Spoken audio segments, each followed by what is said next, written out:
Assalamualaikum warahmatullahi wabarakatuh. Apa kabar semuanya? Mudah-mudahan semuanya sehat walafiat. Hari ini kita akan membahas tentang salah satu topik di dalam mata kuliah hukum Islam, yaitu bahasan tentang kompilasi hukum Islam. Beberapa hal yang ingin saya bahas bersama Anda hari ini. Pertama adalah apa itu kompilasi hukum Islam, kemudian bagaimana sejarah penyusunan KHI, kemudian materinya apa saja yang dibahas di dalam KHI. Kemudian kita juga akan membahas tentang kompilasi hukum ekonomi syariah. Oke, yang pertama, apa itu kompilasi hukum Islam? Kompilasi hukum Islam atau KHI itu sebenarnya merupakan himpunan atau kumpulan peraturan-peraturan atau ketentuan-ketentuan di dalam fikih, di dalam hukum Islam yang terkait dengan perkawinan, kewarisan, dan perwakafan. Jadi 3 hal ini. Yang kumpulan tersebut dijadikan pedoman bagi para hakim agama, ketika mereka memeriksa, memutus, dan juga menyelesaikan perkara-perkara di bidang tersebut antara orang-orang beragama Islam di pengadilan agama. Jadi intinya KHI ini merupakan pedoman bagi para hakim agama ketika mereka memeriksa, memutus, dan menyelesaikan perkara-perkara di bidang perkawinan, kemudian kewarisan, dan pewakafan di antara orang-orang yang beragama Islam yang berperkara di pengadilan agama.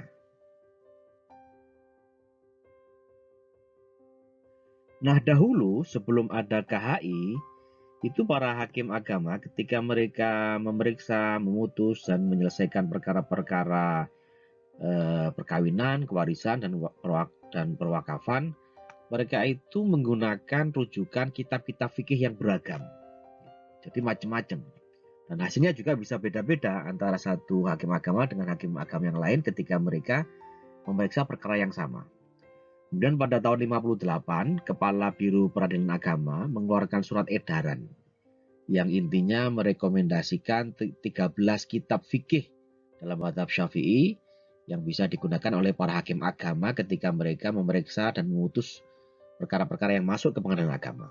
Tetapi lagi-lagi prakteknya belum optimal sebab kita masih menemukan beberapa perbedaan pendapat atau beberapa perbedaan putusan hakim-hakim agama di dalam memutus perkara yang serupa atau perkara yang sama gitu, sehingga tidak ada keseragaman dalam putusan hakim itu. Nah, akhirnya pada tanggal 25 Maret 85, Mahkamah Agung dan juga Departemen Agama mengeluarkan keputusan bersama tentang proyek pengembangan hukum Islam melalui jurisprudensi atau proyek kompilasi hukum Islam.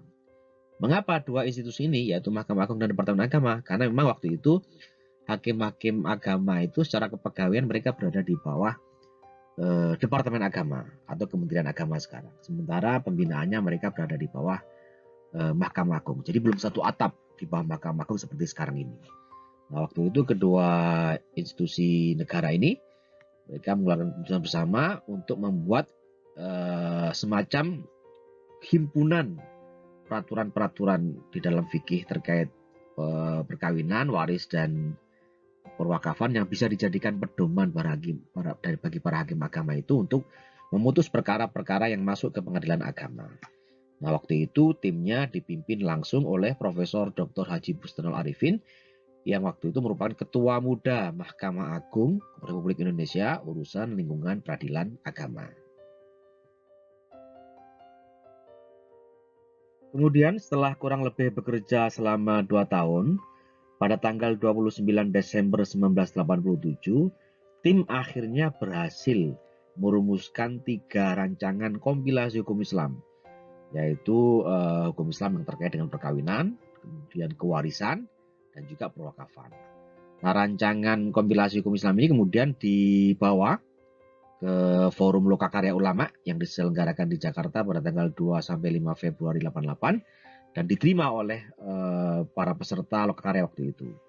Kemudian hasil rancangan tersebut kemudian dibawa ke Departemen ke Menteri Agama dan juga kepada Ketua Mahkamah Agung yang memerintahkan tim untuk mengerjakan tugas penyusunan KHI tersebut.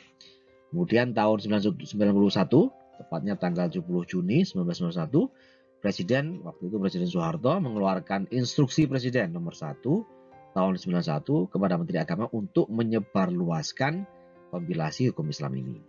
Kemudian pada tanggal 22 Juli 91, Menteri Agama mengeluarkan SK Menteri Agama nomor 154 tahun 91 untuk menindaklanjuti instruksi Presiden tentang KHI. Nah, sejak saat itu KHI ini menjadi pedoman bagi para hakim agama seluruh Indonesia ketika mereka memeriksa, kemudian memutus dan menyelesaikan perkara-perkara yang masuk ke pengadilan agama, terutama untuk tiga bidang tadi ya, perkawinan, kemudian waris, lalu kemudian wakaf.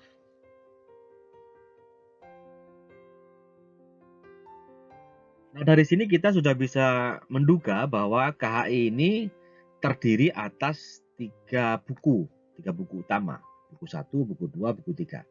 Buku 1 itu tentang hukum perkawinan.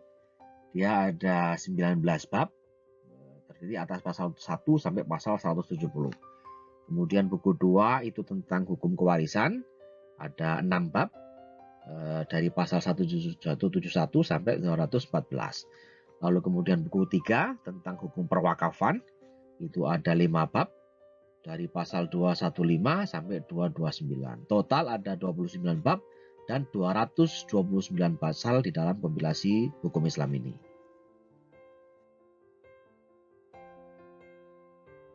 Nah, yang menarik di dalam KHI ini ada beberapa ijtihad yang ditetapkan oleh tim perumus.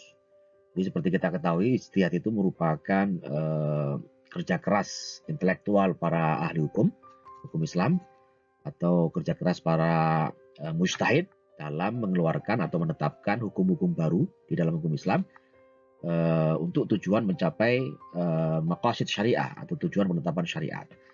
Nah, kalau kita baca KHI ini ada beberapa ijtihad yang mereka tetapkan. Satu, misalnya di sana ada penegasan kembali tentang wajibnya pencatatan perkawinan oleh PPN atau pegawai pencatat nikah.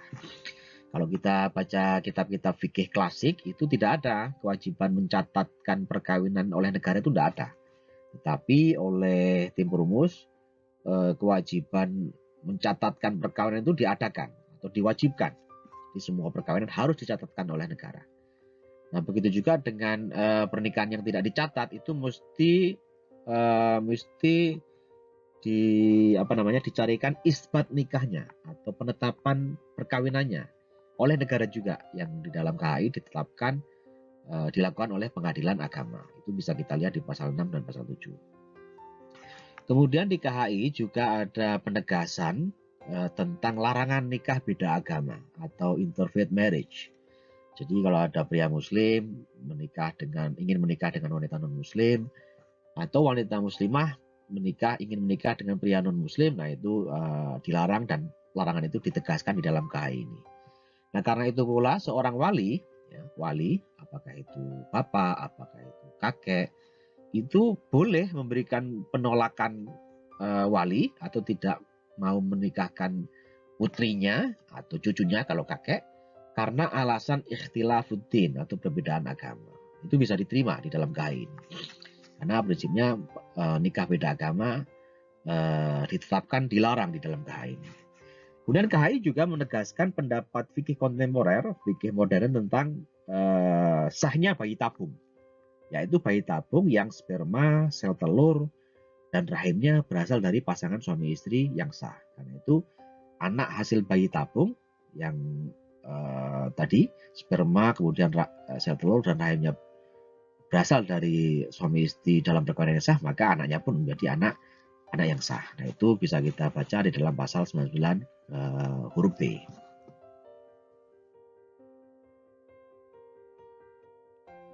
Nah, ijtihad juga bisa kita baca atau kita dapati di dalam KHI ini terkait dengan aturan tentang kewarisan, waris. Nah, di sana misalnya kita bisa baca ada ketentuan yang mempertegas perlunya musyawarah antara ahli waris dalam soal pembagian harta. Jadi aturan setengah, seperdelapan, seperempat, seperenam, asobah, dan semacamnya yang dikenal dengan nama furudul muqaddarah, itu hanya merupakan jalan terakhir sebagai kepastian hukum.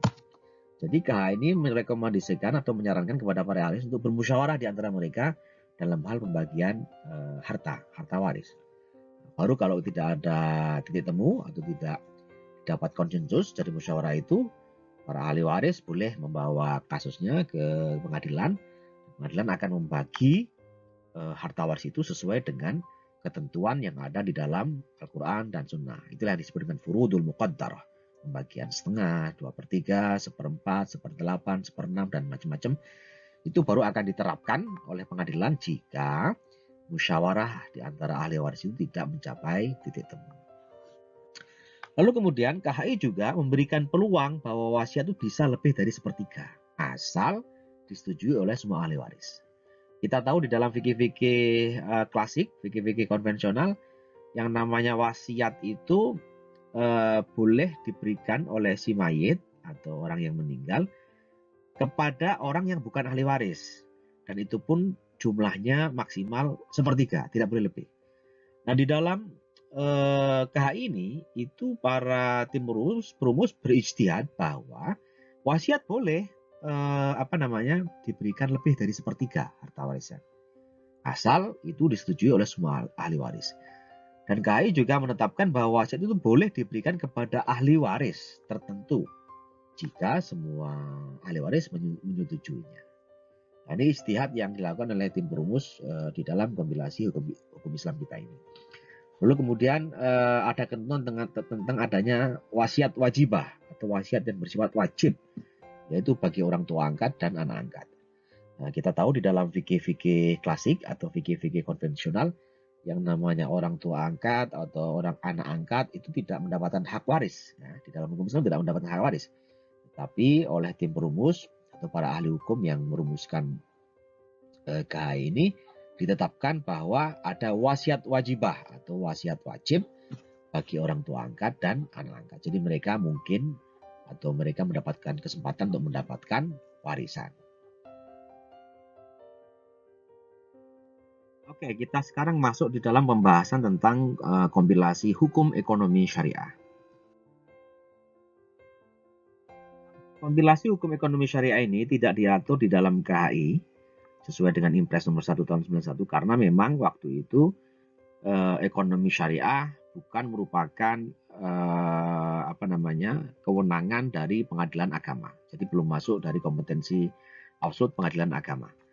Baru setelah Undang-Undang Nomor 3 Tahun 2006 diundangkan atau dibuat oleh pemerintah, ada kebutuhan bahwa hakim-hakim agama ini perlu adanya kompilasi hukum Islam yang terkait dengan ekonomi syariah. Karena di dalam Undang-Undang Nomor 3 Tahun 2006 itu dijelaskan bahwa pengadilan agama itu sekarang boleh memeriksa, memutus, dan menyelesaikan perkara-perkara di bidang ekonomi syariah. Ekonomi syariah yang dimaksud di dalam undang-undang tersebut adalah perbuatan atau kegiatan usaha yang dilaksanakan menurut prinsip syariah. Misalnya praktek bank syariah, kemudian lembaga keuangan mikro syariah, asuransi syariah, reksadana syariah, dan seterusnya. Sehingga kalau ada sengketa terkait dengan kegiatan atau perbuatan yang melibatkan prinsip-prinsip ekonomi syariah itu, para pihak bisa membawa kasusnya atau perkaranya ke pengadilan agama. Nah, dari sini kemudian muncul kebutuhan di kalangan para hakim agama untuk memiliki satu pedoman khusus bagaimana KHI supaya mereka punya keseragaman ketika memutuskan perkara-perkara yang serupa. Nah, di tahun yang sama, tahun 2006, setelah diundangkannya Undang-Undang Nomor 3 tahun 2006, Ketua Mahkamah Agung pada tanggal 20 Oktober 2006 membentuk tim penyusunan kompilasi hukum ekonomi syariah. Yang waktu itu ketuanya adalah Profesor Dr. Haji Abdul Manan. Nah, tugas tim ini antara lain satu, menyusun draft naskah kompilasi hukum ekonomi syariah. Kemudian yang kedua, menyelenggarakan pengkajian draft naskah dengan cara mengadakan diskusi-diskusi, seminar-seminar dengan lembaga-lembaga ekonomi syariah atau ulama-ulama dan para pakar terkait ekonomi syariah. Kemudian yang ketiga adalah melaporkan hasil penyusunan kompilasi hukum ekonomi syariah kepada Ketua Mahkamah Agung. Nah, dari hasil kerja tim penyusunan ini kemudian Mahkamah Agung mengeluarkan keputusan Mahkamah Agung RI nomor 2 tahun 2008 tentang kompilasi hukum ekonomi syariah. Sebuah kompilasi yang kemudian bisa dijadikan pedoman bagi para hakim agama seluruh Indonesia ketika mereka memeriksa, memutus, dan menyelesaikan perkara-perkara di bidang ekonomi syariah. Lalu apa materi kompilasi hukum ekonomi syariah ini? Nah, kompilasi hukum ekonomi syariah ini terdiri atas 4 buku dan 796 pasal. Jadi lebih banyak dari kompilasi hukum Islam. Yang pertama, yang Impres nomor 1 tahun 91. Yang pertama adalah buku 1, itu terkait dengan subjek hukum dan harta. Di situ ada 3 bab dan 19 pasal. Kemudian buku 2 tentang akad, ya, akad dalam ekonomi syariah. Di sana ada 29 bab dan 655 pasal. Jadi sangat banyak. Kemudian buku 3 itu tentang zakat dan hibah. Itu ada 4 bab dan 60 pasal. Lalu ada bab keempat, bab terakhir tentang akuntansi syariah. Di situ ada 7 bab dan 62 pasal.